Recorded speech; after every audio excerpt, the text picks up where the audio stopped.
Bonjour à tous, j'espère que vous allez bien, que vous avez passé une super semaine. Alors moi j'ai passé une bonne semaine, j'ai fait beaucoup de pâtisseries, beaucoup de gâteaux et à chaque fois les gens ils me demandent ma recette. Mais moi je déteste donner mes recettes, je donne jamais mes recettes. Euh, mais j'ai une nièce qui a 7 ans et à chaque fois que j'essaye un nouveau gâteau, j'écris ça dans un petit cahier. Et bon, c'est un peu glauque, mais j'espère que quand je partirai, quelqu'un lui donnera ce cahier avec toutes mes recettes et tous les secrets de mes réalisations de gâteaux. Parce que j'aimerais bien qu'elle puisse faire elle-même les gâteaux qui vont lui rappeler tous les moments qu'on a passés ensemble. Et aujourd'hui, on va parler de transmission avec Élise. Comment vas-tu, Élise ? Je vais bien. Moi, j'ai pas fait de pâtisserie, mais j'aurais bien mangé tes pâtisseries. La semaine prochaine, je vais vous Ça arranger ça. marche. Et on va voir ça également avec le pasteur Jétro Camille. Comment vas-tu ? Bonjour, mais je ne sais pas pourquoi j'ai faim d'un seul coup. Non, Ça travaille. vous le savez peut-être pas, mais Nafi, c'est une super pâtissière. Les gâteaux de Nafi, on s'en passe plus après. On fait, en tout cas, on fait. Et parlons transmission. Et j'aimerais bien que quelqu'un me lise 1 Roi 5, versets 15 à 19, s'il vous plaît.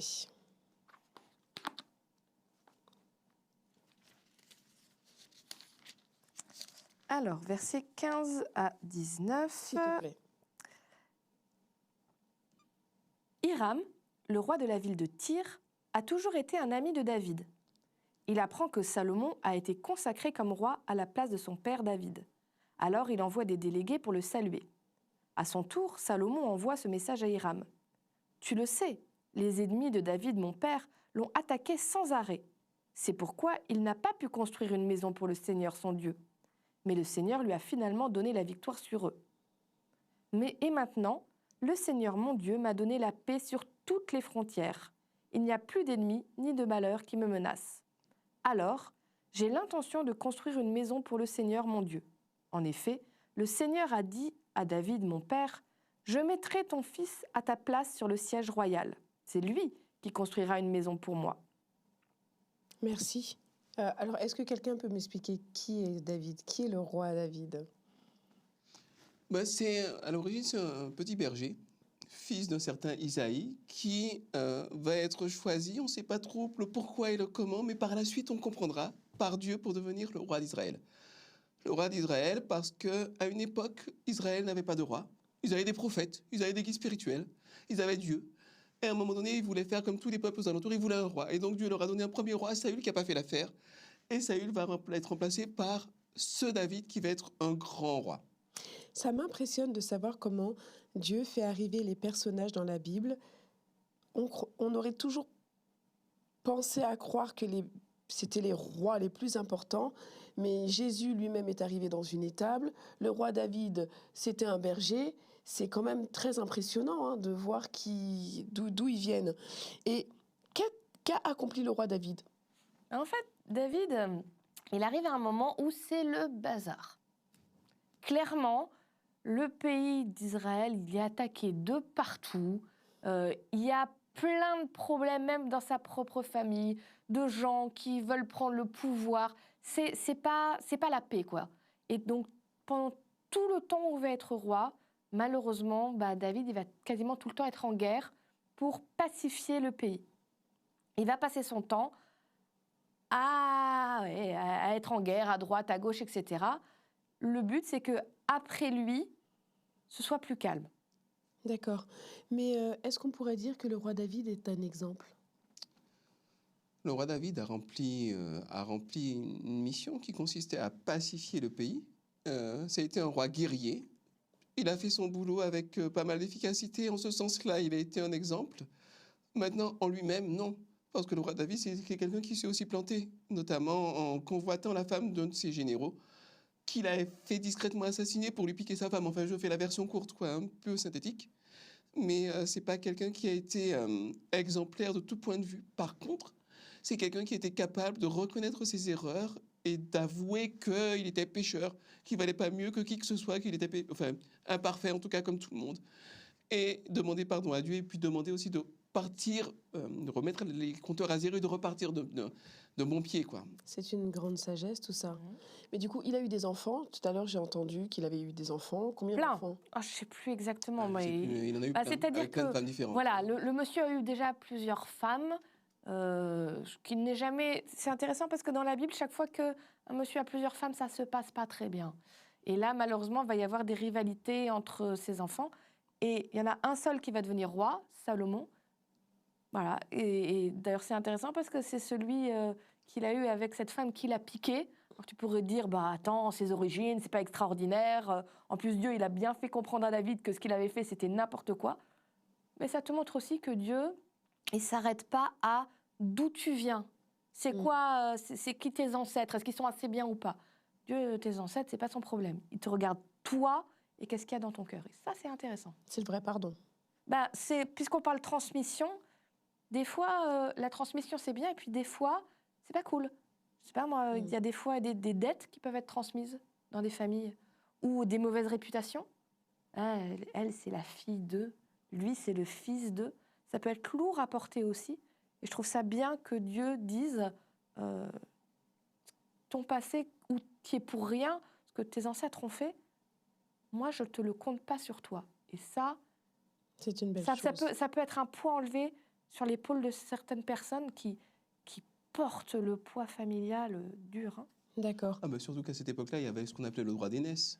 Et donc la transmission se faisait dans la modalité suivante. T'es né en premier, c'est toi qui t'es un garçon, t'es né en premier, c'est toi qui récupères tout le patrimoine du papa. Les autres vont dépendre de toi. Il n'y a pas d'autres personnages dans la Bible où il y a eu un problème de droit d'aînesse? Il y en a un comme ça qui montre d'ailleurs que c'est pas parce que t'es né le premier que t'es forcément le plus sage et le plus compétent et le mieux à même de gérer. Il s'appelait Ésaü et il avait faim, un jour il revient de la chasse, il avait la dalle et son frère lui dit écoute, cède-moi ton droit d'aînesse, je te file mes lentilles parce qu'il convoitait les lentilles du frère. Et finalement, il va céder son héritage contre un vulgaire plat de lentilles qui va être avalé en 30 secondes et puis digéré en 2 heures. Ça montre que les règles de transmission et les valeurs de transmission selon les êtres humains, c'est pas forcément les mêmes règles que celles que Dieu va mettre en place, et heureusement, parce que lui, il va vraiment chercher à exploiter le maximum de potentiel de tout ce qu'il y a en nous. Est-ce que David a transmis à son fils Salomon, parce que si j'ai bien écouté ce que Élise a dit tout à l'heure, il a pris la succession, son fils. Il a été roi après. Est-ce que David lui a transmis son savoir, ou est-ce qu'il lui a donné seulement la richesse et il lui a dit débrouille-toi? Est-ce qu'il lui a transmis sa partie religieuse en lui disant tu feras ça comme ci ou comme ça? Ou est-ce qu'il s'est dit moi je vais faire ça et toi tu feras le reste? Comment ça s'est passé? Il y a un premier aspect qu'il a transmis, c'est qu'il a transmis un pays pacifié. Donc ça, c'est déjà énorme de transmettre quand même quelque chose qui ne soit pas le bazar, qui ne soit pas un amoncellement de dettes, de galères, d'ennemis, etc. Il a fait ce gros travail-là. Et puis, je veux juste citer le psaume 51, versets 12 et 13, simplement, 12 à 14. Une fois qu'il s'est fait griller par le prophète Nathan pour son histoire d'adultère et de meurtre, là, il se repent sincèrement et il dit « Ô Dieu, crée en moi un cœur pur, mais en moi un esprit nouveau, vraiment attaché à toi. Ne me chasse pas loin de toi, ne m'enlève pas ton Esprit Saint. Rends-moi la joie d'être sauvé, soutiens-moi par ton esprit généreux. » Et je pense que cet état d'esprit-là, dans une certaine mesure, il le transmet à Salomon, pour autant que ça puisse le transmettre. Mais en tout cas, c'est au moins un exemple pour Salomon. Parce que quand Dieu va demander à Salomon ce qu'il veut, au lieu de demander le pognon, les femmes, le pouvoir, il va demander l'esprit, pour pouvoir être le plus sage et le mieux possible gérer, faire du bien autour de lui à tout le peuple qui devait gouverner. Donc de ce point de vue-là, il y a une belle transmission. Moi, ce que j'aime bien, c'est, là on a vu un petit peu dans le texte qu'on a lu, il y avait un point important pour David, il voulait construire un temple pour Dieu. Et Dieu lui a dit non, c'est pas toi, tu peux pas, t'as les mains pleines de sang, t'es tout le temps en train de faire la guerre, ce projet, c'est pas le tien. Alors petite question, est-ce qu'à l'époque, tout le monde pouvait construire un temple? Alors, les gens pouvaient avoir un petit hôtel chez eux, mais là, en fait, ce que David voulait, c'était vraiment dire, moi, j'habite dans un très beau palais, il n'y a pas d'endroit vraiment pour que les gens puissent tous ensemble se réunir, aller adorer Dieu. Il y avait une tente, mais voilà, c'est une tente, il voulait vraiment honorer Dieu. Et Dieu lui dit non, c'est dur à entendre, t'as un projet qui est beau, et en plus, Dieu lui dit, c'est un beau projet, mais c'est pas pour toi, ce sera ton fils. Et ce que David va faire, il va faire, ok, donc je vais redoubler d'efforts pour que le pays soit pacifié et je vais commencer à préparer, je vais demander aux gens de commencer à tailler des pierres pour que quand mon fils arrive, quand il veut lancer le projet, ce soit le plus facile possible pour lui. Et ça, je trouve que c'est une belle transmission aussi, d'accepter qu'il y a des choses qu'on ne pourra peut-être pas faire nous, mais de mettre en place pour que nos enfants puissent le faire. Par exemple, tu as des gens qui ont immigré, qui ont quitté des pays dans des situations très difficiles. Et on ne va pas se le cacher, quand ils arrivent dans certains pays, leur situation est précaire. Malheureusement, ils ne sont pas assez bien accueillis et ils se démènent toute leur vie pour que leurs enfants, eux, aient un meilleur avenir. Alors, ce serait bien que les pays fassent mieux pour que ces gens-là n'aient pas à travailler comme ça et à souffrir, mais je trouve ça très beau, des parents qui se disent « je vais faire en sorte que mes enfants aient une plus belle vie que moi ». Et pourquoi Dieu ne laisse pas David faire ce qu'il veut de sa succession? Pourquoi c'est pas David qui dit moi j'ai envie que ce soit toi? Et pourquoi c'est Dieu, enfin c'est Dieu qui décide de tout, mais pourquoi il a dit à David tu le feras pas? Je crois que c'est important de laisser les bonnes personnes au bon poste. Si par exemple moi vous me mettez, je sais pas moi, ministre des Finances en France, on va à la banqueroute assez vite. J'arrive à gérer mes comptes à la maison, mais c'est limite, quoi. C'est bien, mais ça pourrait être vachement mieux. Par contre, vous me mettez pas au ministère de la guitare, par exemple, là, je me débrouillerais bien. Or, peut-être que Salomon était la personne la mieux placée pour fédérer, pour récolter les fonds, pour gérer les travaux, pour superviser, mettre une bonne ambiance. En fait, chacun a sa place, chacun a son rôle, chacun a son utilité, et d'un. Et puis, et de deux, il y a un temps pour tout. Nous, on voit au bout de notre nez, on ne voit pas plus loin que le bout de notre nez, mais Dieu, il voit plus loin. Et parfois, il y a ce qu'on appelle des temps adéquats, des temps propices, le bon moment, quoi, pour faire les choses. Donc, de ce point de vue-là, c'est bien de faire confiance en Dieu parce qu'il voit plus loin que nous. Il a de plus grosses jumelles, il a un plus gros cerveau. Et je crois que de ce point de vue-là, il a bien fait, puis vu le succès que le temple de Salomon, le plus beau qui ait jamais été construit, est devenu. Et est-ce que Dieu a prédisposé Salomon pour pouvoir faire ce qu'il souhaite? Ou est-ce que Salomon a juste reçu la transmission de ses parents? Ou est-ce que Dieu lui a donné des dons et des appétences pour que lui puisse mener à bien ce projet? Alors ça, c'est une grande question presque philosophique. D'accord. La Bible te dit que Dieu est capable de voir ce qu'il y a déjà en toi, que tu as eu par la naissance, par les gènes, aussi par la façon dont tu as grandi, ce que tes parents t'ont appris, là où ils ont attisé ton intérêt, mais que Dieu est aussi capable de te donner des dons supplémentaires, de te donner des capacités que tu ne pensais même pas pouvoir avoir pour des projets particuliers.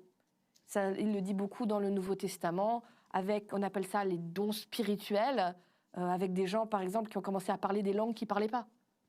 Là, clairement, je veux bien qu'il y ait aujourd'hui des applications pour apprendre vite une langue, mais enfin, comme ça à la seconde, aucune application me donne ça. Hein.